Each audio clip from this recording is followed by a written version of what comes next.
Okay, so this is my first time recording with the Action 5 GoPro camera, action camera. I've just been over to the city side, over the river. Actually walked across this bridge, that's the famous Dragon Bridge, which I walked over. So this is the city side over here.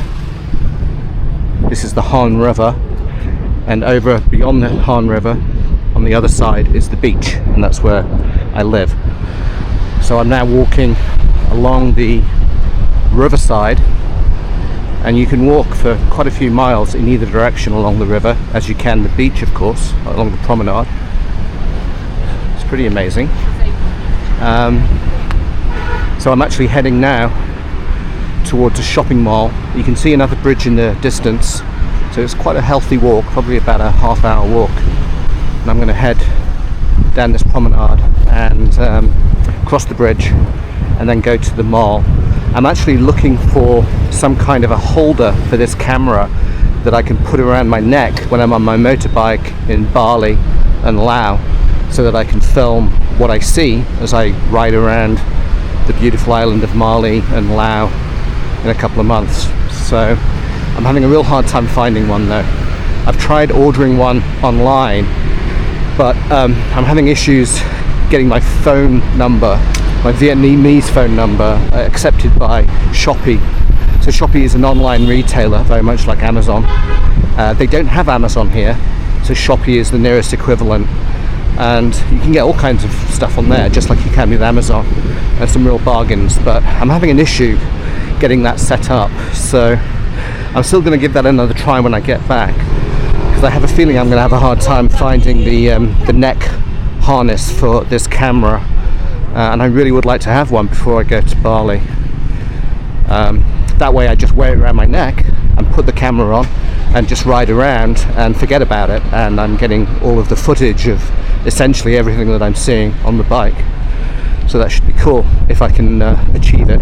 I also purchased a motorbike iPhone holder, so that fits on the front of the bike, and I think I get one anyway included with my bike in Bali, but I'm not sure when I pick up my bike on Monday, which I'm going to have for a week. I'm not sure if that will come with a phone holder, so I actually bought one of those. It was very inexpensive, and I can just take it with me to Bali as well. And that basically allows me to set my phone up on the front of the motorbike and use the sat-nav as I'm traveling around. I very much rely on sat-nav, even when walking around here. I kind of know my way around a little bit, but it's just so much easier to have sat-nav, so you know for certain you're not going in the wrong direction, and I do use that quite a lot. You can see here it's so beautifully well kept. They keep these hedges beautifully trimmed, everything's spotlessly clean. A few weeks ago for Tet, there were lots of flower displays here, but those are all gone now because Tet's over until next year. That's the Chinese New Year, or the Lunar New Year, and it's the year of the snake this year. But you can see they have these lovely sculptures all around, modern sculptures.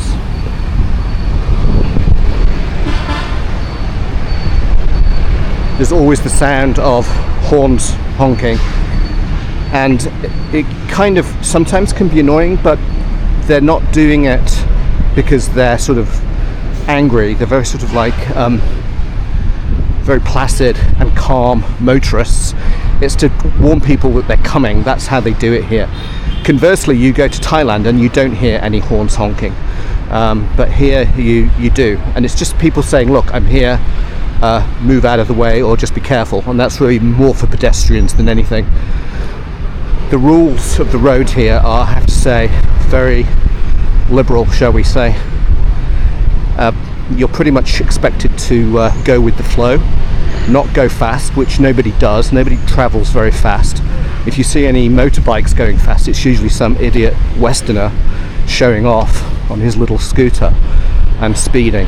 But you don't tend to see that with the locals, and everything seems to work very well. You don't see any police around, on foot or in cars or on bikes. You just don't see them. I'm sure they're around somewhere, but there is just not an obvious presence like there is in the West, in the United States and England. You just don't see anybody. And there's hardly any crime here.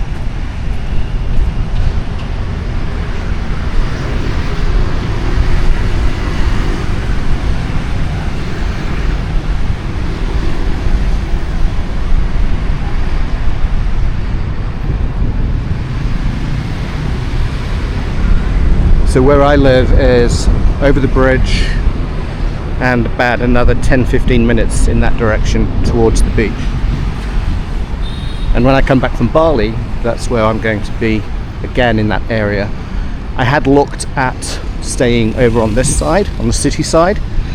The advantage of living on the city side is that the rents are a little less, but that's all relative. It's all very affordable regardless. But the other good benefit of being on this side, I think, is that the food is better, the local food, because there are more Vietnamese living over here. Over on the beach side, there's more expats, digital nomads, tourists, etc. You can still get really good food over there, but it's not really authentically local food, and it's probably a little bit more expensive, but again, it's all relative. It's it's ridiculously affordable here, it has to be said.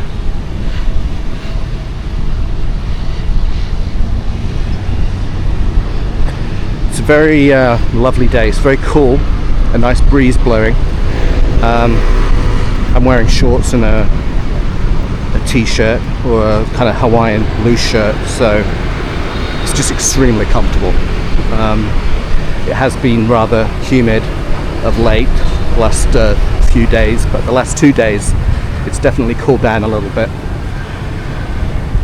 which is nice. It's nice to have some variety, and there hasn't been a great deal of rain either lately. I think the rainy season is well and truly over, although I'm sure we will still get some rain from time to time.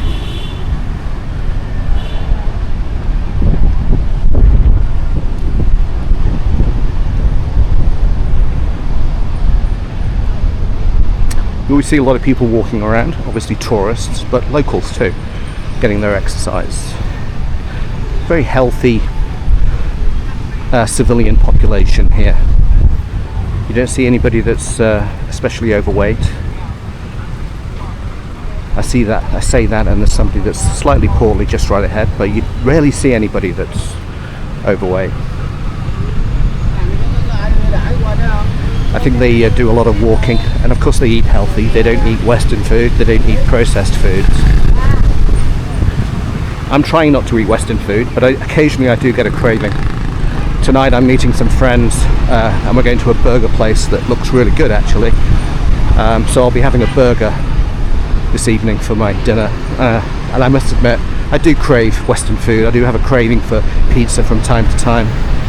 There's also a little convenience store within about a minute's walk of where I am that sells Cadbury's chocolates. So and it's open 24 hours. So if I get a craving for a little chocolate at 3 a.m. whilst I'm watching my English football, I can just nip out and get myself a bar of Cadbury's fruit and nut.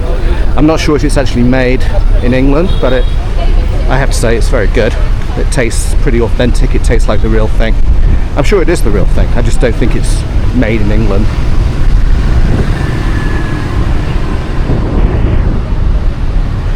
There you can see some of the floral displays from Tet. You can see there the snake in the middle, the year of the snake. There was a lot more here though after Tet, or during Tet. It was way busier, but there are still a lot of displays and a lot of people still taking photographs. It's really, really pretty, and I love the sculptures too. They're really beautiful, very cool. And again, everything is pristine and well kept. Don't see any litter. You do in some parts of Da Nang, I have to say, in some of the more sort of desolate areas where the development is still happening, it can get a bit messy. And occasionally you do see some trash on the beach, but they have cleanup crews that come out every morning and clean it up. So it's kept very, very clean. I'm sure I'll be doing a walk on the beach at some point, and I'll go ahead and upload that and show you what the beach is like.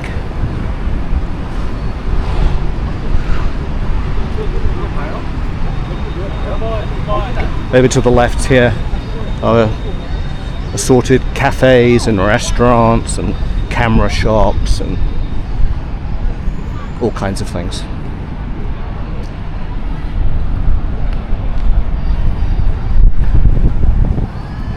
There's a big Marriott hotel right there.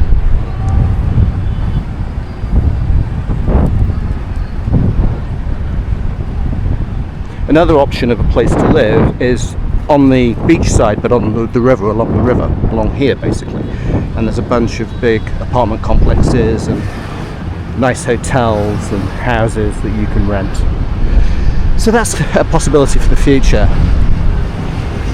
But I must admit, I do like the flexibility, as long as I have the freedom to travel, which I do now, because I don't really have anything going on until the summer.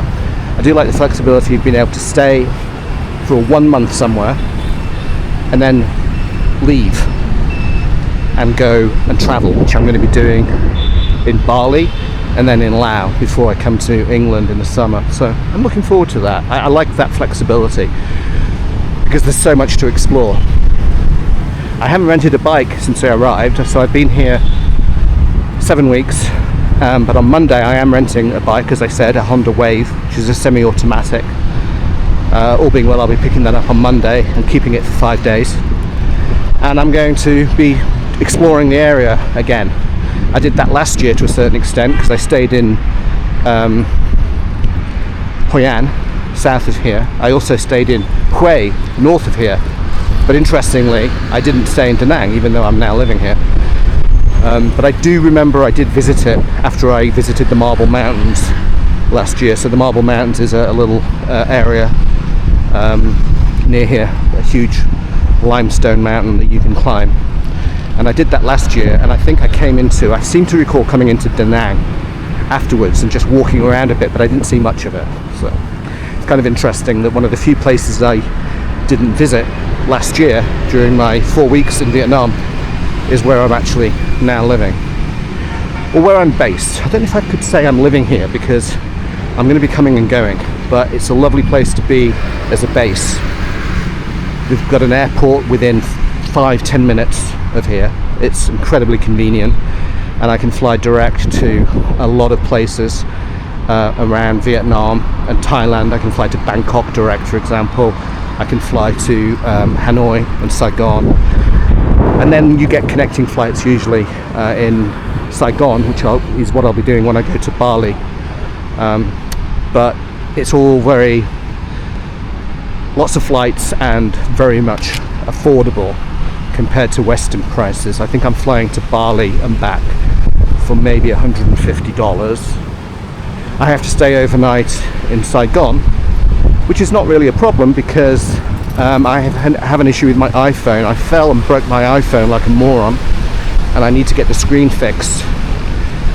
And the only place that honours the Apple Care warranty is in Saigon. There isn't anywhere here in Hanoi, so I have to make an appointment to get it fixed in Saigon, which is great because I'm going to be there a full day, so that will give me something to do when I'm in Saigon before I head to Bali. And I would like to get my iPhone fixed.